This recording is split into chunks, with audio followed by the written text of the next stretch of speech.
कैसे होंगे देश के अगले कुछ दिन या महीने? लॉकडाउन को लेकर क्या होगी तस्वीर? प्रधानमंत्री ने आज इसी को लेकर देश के अलग अलग राज्यों के मुख्यमंत्रियों के साथ चर्चा की। ये चर्चा काफी लंबी चली है। वैसे तो पिछले लॉकडाउन के दौरान ये जो वक्त चल रहा था पिछले 48-50 दिनों का, इस दौरान प्रधानमंत्री अलग अलग राज्यों के मुख्यमंत्रियों के साथ में इससे पहले भी 3-4 बार चर्चा कर चुके थे। लेकिन आज जो चर्चा हुई है वो अब तक की सबसे लंबी चर्चा है। समझा भी जा सकता है क्यों। इस वजह से वो काफ़ी महत्वपूर्ण है क्योंकि देश करीबन करीबन 50 दिनों का लॉकडाउन पूरा कर रहा है। लॉकडाउन अनिश्चितकालीन तो चल नहीं सकता, तो ऐसे में अब देश कैसे आगे बढ़ेगा? आप और हम आखिर कब तक ऐसे घरों में रहेंगे या फिर कब तक व्यापार बंद रहेगा? तो बहुत सारे ऐसे सवाल हैं जिनका जवाब आज की चर्चा के दौरान ढूंढा गया है। अलग अलग राज्यों के मुख्यमंत्रियों ने प्रधानमंत्री को अपने राज्य की स्थिति के बारे में भी बताया था। इस दौरान कुछ राज्य ऐसे भी रहे हैं जिन्होंने इस मुद्दे पर राजनीति न करने की बात कही है, यानी कि कोरोना भी एक ऐसा मुद्दा रहा है जिस पर पिछले कुछ दिनों के दौरान राजनीतिक बयानबाजी भी हुई है। हालांकि लगातार सब कहते यही हैं कि इस मुद्दे पर राजनीति नहीं होनी चाहिए, लेकिन यकीन मानिए राजनीति हुई है। ये आपने भी देखा है और मैंने भी। लेकिन बात करते हैं आज की जो बैठक हुई है उस दौरान क्या हुआ। अलग अलग राज्यों के जो मुख्यमंत्री वहां मौजूद थे बैठक में प्रधानमंत्री के साथ में, उन्होंने इस बात पर जोर दिया कि पिछले करीबन 40-50 दिनों के दौरान राज्यों की कमाई लगभग ना के बराबर हुई है, क्योंकि राज्यों की कमाई का फिलहाल एक बड़ा हिस्सा आता है वैट, या ये कहा जाए वैट को खत्म करके जो जीएसटी लाया गया था उससे। जीएसटी का सारा पैसा आता है केंद्र के पास में और केंद्र बाद में वो पैसा राज्यों के पास में देता है। लेकिन पिछले कुछ समय से तो कोई कमाई नहीं हो रही थी, ना राज्य सरकारों की ना केंद्र की। लिहाजा अब राज्य सरकारों ने केंद्र से मांग की है कि उनको वित्तीय सहायता मुहैया कराई जाए। कुछ राज्यों का कहना था कि केंद्र सरकार के पास पहले से ही जीएसटी का पैसा बकाया है, वो दे दिया जाए। तो अलग अलग राज्यों ने मांग की है। इस दौरान प्रधानमंत्री की जो सबसे महत्वपूर्ण बात वो सुनना बहुत ही जरूरी है। क्यों? क्योंकि प्रधानमंत्री ने कहा है कि फिलहाल हमको कोशिश ये करनी है कि कोरोना ग्रामीण इलाकों तक ना पहुंचे। ये बात क्यों महत्वपूर्ण है? ये बात इस वजह से महत्वपूर्ण है क्योंकि बड़ी बड़े जो शहर हैं उनसे जो माइग्रेंट लेबर जिनको कहा गया, यानी कि वो मजदूर जो पलायन करके छोटे छोटे गांवों, कस्बों, जिलों तक पहुंचे हैं, उनमें से कुछ लोग कोरोना संक्रमित भी पाए जा रहे हैं। ज़रूरी ये है कि ये जो बीमारी है, जो महामारी है, ये गांवों तक ना पहुंचे, क्योंकि शहरों में तो फिर भी बड़े बड़े अस्पताल हैं, वहाँ इलाज हो पा रहा है।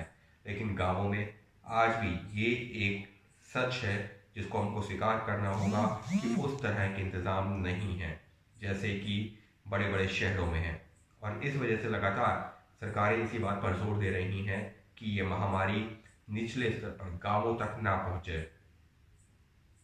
फिलहाल मसूरों की बात की जाए तो प्रधानमंत्री ने इस बात पर भी जोर दिया है और अलग अलग राज्यों के मुख्यमंत्रियों ने भी इस पर जो है हामी भरी है कि जो भी पलायन करके मसूर पहुंच रहे हैं उनको क्वारंटाइन किया जाए, उनकी देखभाल की जाए। और अब ज़रूरत इस बात की है क्योंकि अलग अलग गांवों में हज़ारों लाखों की संख्या में मजदूर पहुंच रहे हैं, तो उनके रोजगार का भी कुछ बंदोबस्त किया जाए, क्योंकि बड़े बड़े शहरों से तो वो निकल गए हैं छोटे छोटे शहरों, गांवों और कस्बों के लिए। ऐसे में अब उनके रहने, खाने और रोजगार का इंतजाम करना भी एक बड़ी चुनौती होगा। हालांकि सबके बीच आज का अपडेट ये है कि रेलवे ने ट्रेनों का परिचालन भी शुरू कर दिया है। फिलहाल ये ट्रेनें पूरे देश में तो नहीं चल रही हैं, लेकिन कुछ शहरों को कुछ शहरों से जोड़ जरूर रही हैं। मसलन अगर कोई महाराष्ट्र का व्यक्ति फंसा हुआ है दिल्ली में, तो फिर दिल्ली से एक ट्रेन जाएगी जो महाराष्ट्र तक जाएगी, मुंबई तक जाएगी, और मुंबई से उस व्यक्ति को वहां पर उतारा जाएगा और उसके बाद में फिर महाराष्ट्र सरकार उसको उसके इलाके में भेज देगी। उदाहरण के तौर पर अगर कोई व्यक्ति रांची का फंसा हुआ है दिल्ली में, तो फिर दिल्ली से ट्रेन जाएगी रांची, रांची में वहां उतार देगी और उसके बाद में झारखंड सरकार ये देखेगी कि ये व्यक्ति कहाँ का है, क्या रांची का है या किसी और जो है रूरल एरिया का, फिर उसको वहां भेजा जाएगा।